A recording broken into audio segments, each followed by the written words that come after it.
Selamat pagi teman-teman, perkenalkan nama saya Rudy Putra Simamura, NIM 71811430006. Nah, di sini saya akan membawakan tentang materi pengumpulan data. Yang pertama itu pengertian teknik pengumpulan data. Teknik pengumpulan data adalah teknik atau cara yang dilakukan untuk mengumpul data. Pengumpulan data adalah proses mengumpulkan dan mengukur informasi tentang variabel penelitian yang diminati dengan cara sistematik yang memungkinkan seseorang untuk menjawabkan pertanyaan dari penelitian yang dinyatakan. Adapun definisi pengumpulan data menurut para ahli antara lain sebagai berikut. Yang pertama, Ridwan 2010 nomor 51. Teknik pengumpulan data ialah metode pengumpulan data, yaitu teknik atau cara-cara yang digunakan oleh peneliti untuk pengumpulan data.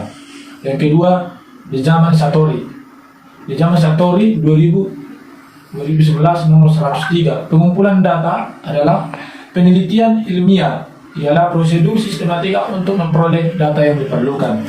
Yang ketiga, Sugiono 2013 nomor 224. Teknik pengumpulan data adalah langkah yang paling strategis dalam penelitian, karena tujuan utama dari pengumpulan data adalah mendapatkan data yang diinginkan. Yang ketiga, teknik pengumpulan data dibagi menjadi 3 bagian. Yang pertama, wawancara. Wawancara digunakan sebagai teknik pengumpulan data jika peneliti ingin melakukan studi pendahuluan untuk menemukan permasalahan yang harus diteliti, atau jika peneliti ini ingin mengetahui hal-hal dari narasumber yang lebih mendalam namun jumlah narasumbernya sedikit. Yang kedua adalah observasi atau pengamatan. Sebuah pengamatan yang meliputi kegiatan pemusatan perhatian terhadap suatu objek dengan menggunakan seluruh alat indera melalui penglihatan, penciuman, pendengaran, perabahan, dan pengecapan. Dan yang ketiga, kuesioner atau angket. Sejumlah pernyataan tertulis yang digunakan untuk memperoleh informasi dari responden dalam arti laporan tentang pribadinya atau hal-hal yang ia ketahui. Wawancara dapat dilakukan secara terstruktur maupun tidak terstruktur. Yang pertama, wawancara terstruktur. Wawancara terstruktur digunakan sebagai teknik atau pengumpulan data bila peneliti telah mengetahui dengan pasti tentang informasi yang akan diperoleh. Oleh karena itu, dalam melakukan wawancara, peneliti telah menyiapkan instrumen penelitian berupa pernyataan tertulis yang alternatif, jawabannya pun telah disiapkan. Pengumpulan data dengan wawancara terstruktur ini, penelitian dapat menggunakan beberapa pewawancara sebagai narasumber. Yang kedua itu adalah wawancara tidak terstruktur. Wawancara tidak terstruktur adalah wawancara yang bebas, di mana peneliti tidak menggunakan pedoman atau wawancara yang telah tersusun secara sistematif dan lengkap. Pedoman wawancara yang digunakan hanya berupa garis-garis besar permasalahan yang akan dinyatakan. Wawancara terstruktur sering digunakan dalam penelitian pendahuluan, yang mana penelitian berusaha mendapatkan informasi awal tentang bagaimana isu-isu permasalahan yang ada dalam sebuah penelitian tersebut. Berdasarkan jenis observasi dapat dilakukan dengan 2 cara, yaitu yang pertama, observasi sistematis atau terstruktur.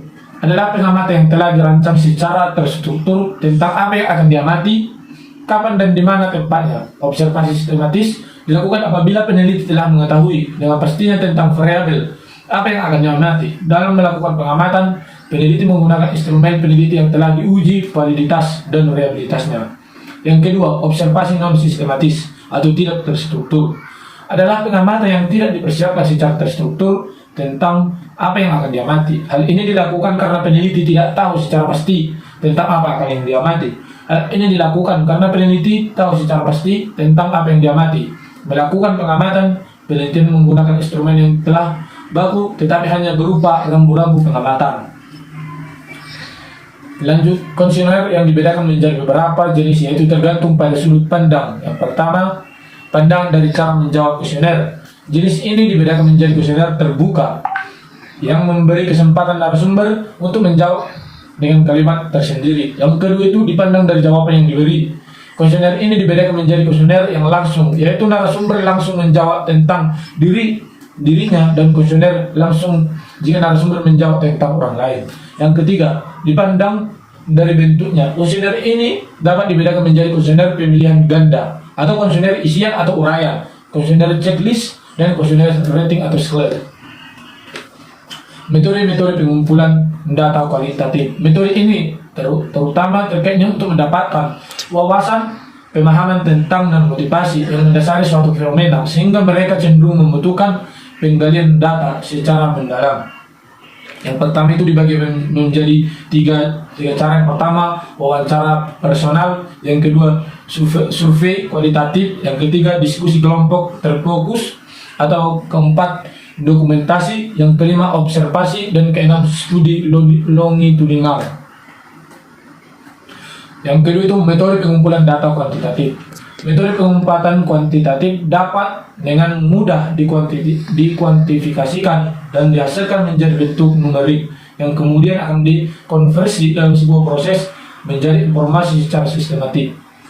Hasil sering dalam bentuk statistik yang bermakna, yaitu ada 4 cara untuk melakukan metode pengumpulan data kuantitatif. Yang pertama survei kuantitatif, yang kedua wawancara, yang ketiga observasi kuantitatif, yang keempat eksperimen. Demikianlah hasil diskusi dari saya. Jika ada kata tutur saya yang kurang, mohon dimaafkan karena saya dalam proses pembelajaran. Terima kasih.